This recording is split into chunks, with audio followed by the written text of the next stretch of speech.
Oh là là, de loin, Monsieur Emmanuel Macron, de loin, il voit ça avec un cœur meurtri. Ah oui, parce que ça glace le sang, ça fait mal. L'on se pose la question, pas même une question, l'on se pose mille et une questions. Les pays qui étaient autrefois considérés comme les précarés de l'Hexagone, c'est-à-dire de la France, c'est-à-dire les pays où la France buvait de l'eau tranquillement, sans être inquiétée, bah, écoutez, ces pays-là aujourd'hui sont dans une autre dimension. Et là, c'est une défaite immense de la diplomatie française. Il faut qu'on le répète. Une défaite immense de la diplomatie française. Vous savez, mesdames et messieurs, je vais vous dire quelque chose. En termes de géostratégie et de géopolitique, c'est vrai, l'armée ça compte, machin, tout ça. Mais ce qui compte le plus, c'est la diplomatie. Oui, la diplomatie. N'est pas ministre des Affaires étrangères qui veut, mais qui peut. Un pays se définit certes souvent à l'étranger par la qualité de sa diplomatie. La politique extérieure, d'accord? La qualité de la politique extérieure d'un pays, c'est très très important. Et là-dessus, mesdames et messieurs, c'est un match houleux qui se jouait entre la France et la Russie. Mais finalement, nous avons constaté, le monde a d'ailleurs constaté, et le monde est en train de constater, parce que le constat n'est pas encore fini, le monde est en train de constater que la Russie mène au score, et elle continue de mener au score, face à la France et face aux États-Unis, à travers le monde entier. Ce n'est pas seulement en Afrique. Le match diplomatique organisé par les États du monde entier, entre la France, les États-Unis et la Russie, il faut dire que la Russie actuellement mène au score. Le score, le tableau qui s'affiche devant nous, ben, c'est 10-0. Le match est houleux. Et l'attaquant de l'équipe russe, l'attaquant number one de l'équipe russe, parce que vous devez savoir, en fait, il y a des joueurs remplaçants, mais l'attaquant de l'équipe russe, il s'appelle Monsieur Sergei Lavrov. L'entraîneur, vous le connaissez. Je n'ai pas besoin de le présenter. L'entraîneur s'appelle Vladimir Poutine. L'attaquant number one, qui ne rate jamais devant le poteau, il s'appelle Sergei Lavrov. Après la Guinée, oui, après le Congo. Et il est aujourd'hui reçu au Burkina par le président, le chef de l'État, le capitaine son excellence, Ibrahima Traoré. Et laissez-moi vous dire, Sergei Lavrov, qui n'a jamais raté un but, parce que c'est un attaquant très efficace. Vous comprenez? Il a fait de la souplesse. Il a fait encore de la promesse. Et sachant très bien que l'entraîneur qui ne rate jamais sa promesse, M. Vladimir Poutine, M. Sergei Lavrov, je vous ai dit, il est la langue extérieure de M. Vladimir Poutine. Le représentant légal de Poutine et de sa Russie à l'extérieur de la Russie. Ce monsieur, il est doué. Lavrov est doué. C'est un vieux de la vieille école.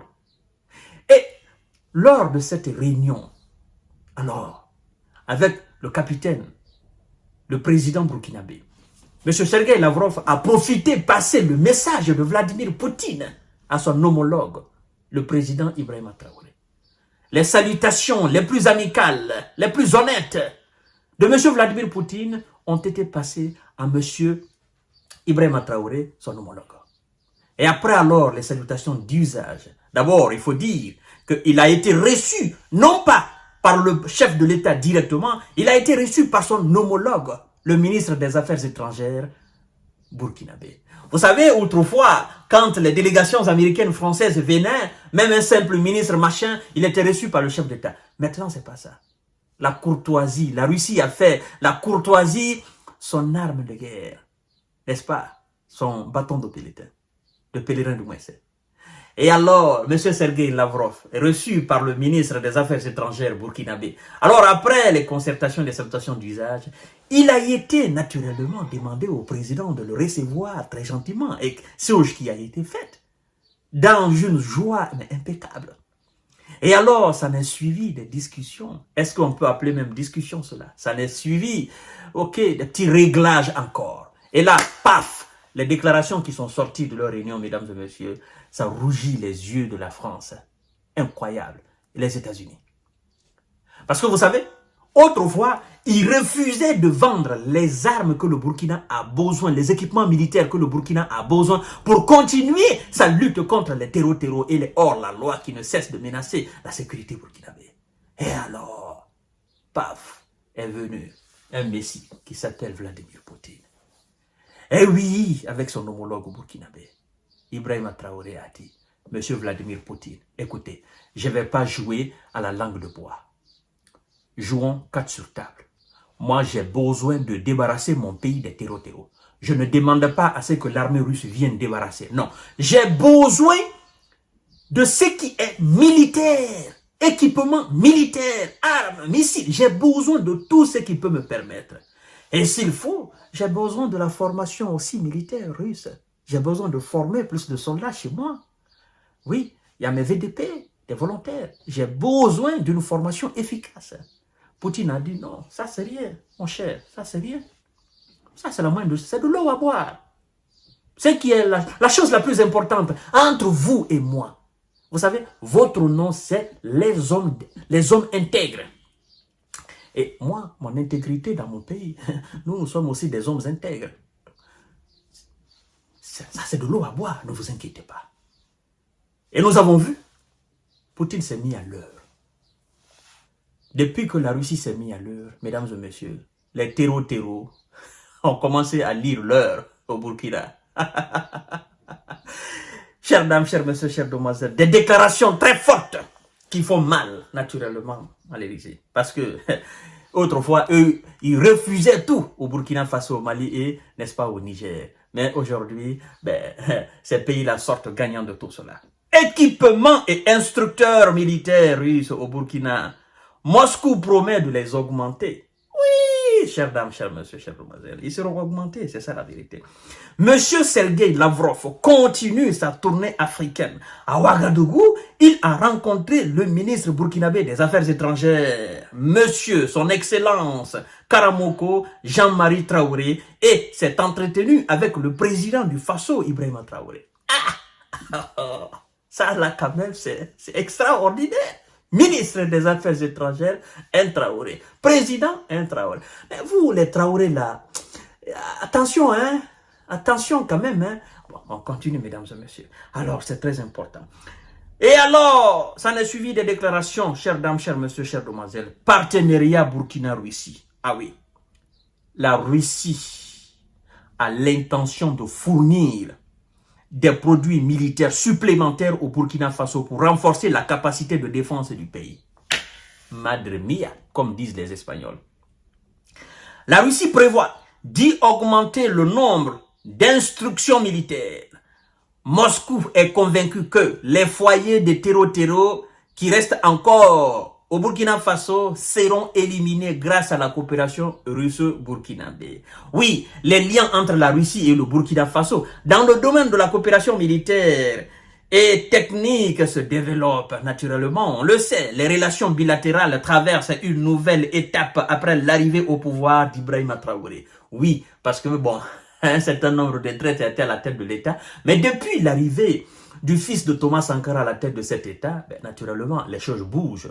Les choses bougent dans le sens positif. La Russie aime les hommes réels, les hommes concrets, les hommes qui n'ont pas froid aux yeux. La Russie aime parce que eux, ils n'ont pas froid aux yeux, mesdames et messieurs. Le ministre burkinabé de l'énergie s'entretiendra avec la direction de Rosatom et évaluera les perspectives de la coopération dans le domaine nucléaire. Afin de donner quoi? L'électricité au Burkina. Je vous ai dit que l'électricité, l'énergie, c'est le poumon du monde. Oui, un pays qui veut aller de l'avant, crée les conditions d'avancement. Et ça commence par l'énergie. Parce que tout est assujetti à l'énergie. Nous voulons de l'électricité. Merci, monsieur le ministre de l'énergie burkinabé. Il faut redoubler d'efforts dans ce sens-là. Nous voulons éclairer nos villes. Nous voulons des usines de transformation de nos matières premières sur place afin de créer de l'emploi. Ça, surtout, c'est très important, mesdames et messieurs. Oui, la Russie investira dans le secteur minier du Burkina Faso et apportera son aide à l'agriculture, à la production d'engrais et au domaine humanitaire. La Russie est ouverte à la poursuite du dialogue russo-burkinabé au plus haut niveau. C'est un point très essentiel, mesdames et messieurs. L'agriculture, l'engrais et transformation des mines burkinabées sur le sol burkinabé. Chères dames, chers messieurs, chères demoiselles, faisons en sorte qu'Ibrahima Traoré et son équipe restent encore à la tête de cet État-là. Nous avons besoin de l'émergence. Nous avons la matière première. Nous avons besoin des hommes sincères, capables de nous aider à les exploiter sur la terre africaine. Parce qu'en le faisant, nous créons énormément d'emplois. Ça génère énormément de ressources. Vous comprenez? Et la Russie est aux côtés du Burkina Faso. Moi, je sais que ces gens... Je vous ai dit, depuis que je me suis intéressé à ce dossier, je vous ai dit que dans tous les domaines, ces gens, ils sont supérieurs. Ne vous fatiguez pas, mesdames et messieurs. Ces gens, ils ont la technique et la technologie. Mesdames et messieurs, l'Amérique achète les engrais russes. L'Europe achète les engrais russes. L'Amérique achète l'énergie russe. L'Europe achète l'énergie russe. Qu'est-ce que vous ne comprenez pas? Et après, on fait passer la Russie comme si c'était un tout petit pays qui n'avait absolument rien, qui n'avait aucune compétence. Ce mensonge-là est tombé. Nous le savons. Nous véhiculons ce message, le message de puissance russe. C'est très important de savoir. La coopération doit continuer dans tous les domaines de développement de nos différents pays. Point barre. Et on ne va pas s'arrêter seulement à la Russie. Tous les pays qui veulent coopérer avec nous, dans le sens de nous aider à nous développer, naturellement, nous allons coopérer avec eux. Voilà, mesdames et messieurs. Nous ne sommes plus dans cette relation de subordination, machin. Ça, c'est terminé. À tout à l'heure pour notre série d'informations de décortiquage. Continuez à vous abonner massivement sur ma chaîne YouTube Kanté J Visionnaire, n'est-ce pas, le vrai. Mais aussi, continuez à vous abonner sur ma page Facebook J Visionnaire tout court et mon autre page aussi qui est Info Monde. Voilà, je vous aime. Bonne soirée à vous.